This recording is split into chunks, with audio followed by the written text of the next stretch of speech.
Subscribe to our YouTube channel and press the bell icon to get the latest updates.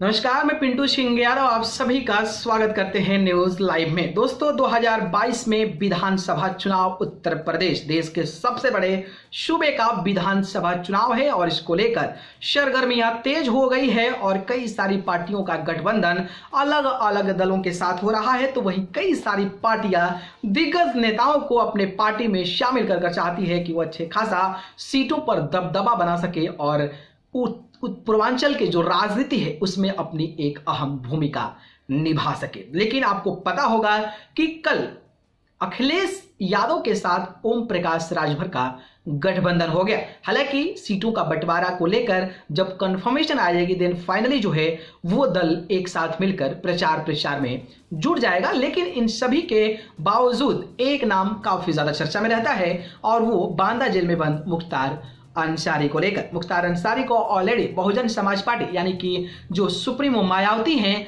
वो Bahujan Samaj party से उनको निकाल दी हैं और बहुजन समाज पार्टी के वो विधायक हैं। तो मुख्तार अंसारी की मुश्किलें बढ़ गई है कि भाई कहां से टिकट लिया जाए और कहां से चुनाव लड़ा जाए। लेकिन मुख्तार अंसारी के लिए ये चुनाव कहा जा रहा है कि आसान नहीं होगा और आसान इसलिए नहीं होगा क्योंकि जिस तरीके से जनाधार, जिस तरीके से डिस्ट्रीब्यूशंस ऑफ वोट्स हुए हैं और जिस तरीके से इनको बहुजन समाज पार्टी से हटा दिया गया है और ऊपर से जेल में बंद हैं और ऊपर से 25 साल से विधायक होने के बाद वो अब इस उम्र में पहुंच गए हैं कि कहा ऐसा जा रहा है कि इनको चुनाव भी लड़ना नहीं चाहिए। लेकिन एक सोर्स के अनुसार, एक रिसर्च के अनुसार मैं आपको एक जानकारी बताने वाला हूं जिसमें आप जानेंगे कि मुख्तार अंसारी इस बार जो मऊ विधानसभा सीट है उस पर क्या कर पाएंगे, क्या परचम लहरा पाएंगे कि नहीं लहरा पाएंगे, इसकी मैं पूरी जानकारी आपको बताने वाला हूं। उससे पहले हमारे चैनल टेक्निक न्यूज लाइव को सब्सक्राइब कर जुड़ जाए।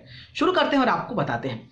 दोस्तों बात करें तो 1996 से यानी कि 1996 से लेकर 2022 तक यानी कि इस बार में 5 बार विधानसभा चुनाव हुआ और 5 बार विधानसभा चुनाव में कोई भी दल, चाहे वो बसपा हो, चाहे वो सपा हो या फिर कोई भी पार्टियां हो, मुख्तार अंसारी को टक्कर नहीं दे पाई है और वो 5 बार से 25 साल से लगातार विधायक है और जेल में रहने के बावजूद भी वो कई बार चुनाव जीत चुके हैं। तो आप इस बात से ही अंदाजा लगा सकते हैं कि उनका वोट बैंक, उनका समीकरण और उनका जो वहां पर लोगों के प्रति प्यार है वो कितना है और शायद यही वजह है कि वो 1996 से जीतते नजर आ रहे हैं। लेकिन सबसे ज्यादा इसमें जो खेला होता है वो होता है जातीय समीकरण को लेकर।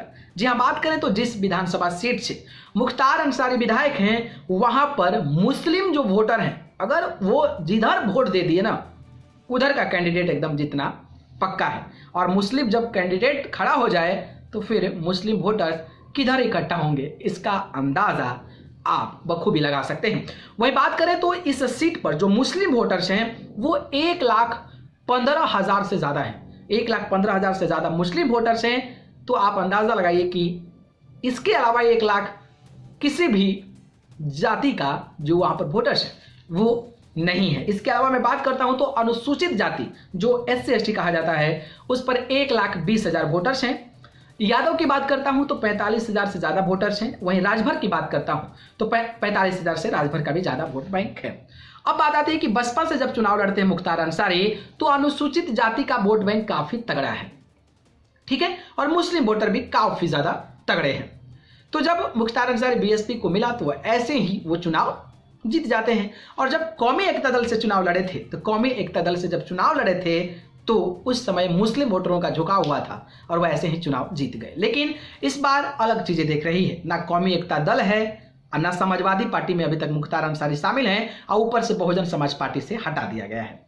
तो अब सवाल ये उठता है कि मुख्तार अंसारी निर्दलीय चुनाव लड़ेंगे, इंडिपेंडेंट भी वो चुनाव वहां पर जीत चुके हैं। लेकिन एक पार्टी का अलग जनाधार होता है और पार्टी का जनाधार जब होता है तो वहां पर जीतने की चांसेस काफी ज्यादा होती है। और वहीं बात करें तो कयास ये लगाया जा रहा है कि समाजवादी पार्टी से मुख्तार अंसारी चुनाव लड़ेंगे। तो अगर इन फ्यूचर मुख्तार अंसारी को समाजवादी पार्टी से टिकट मिलता है तो मुस्लिम वोटर्स अगर इकट्ठा हो गए, यादव का वोट बैंक तो आ ही जाएगा।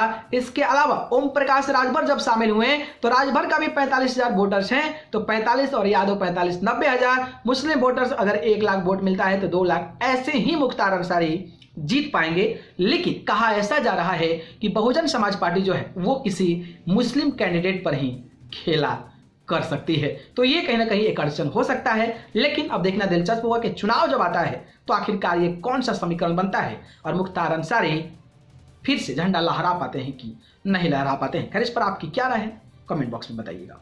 धन्यवाद।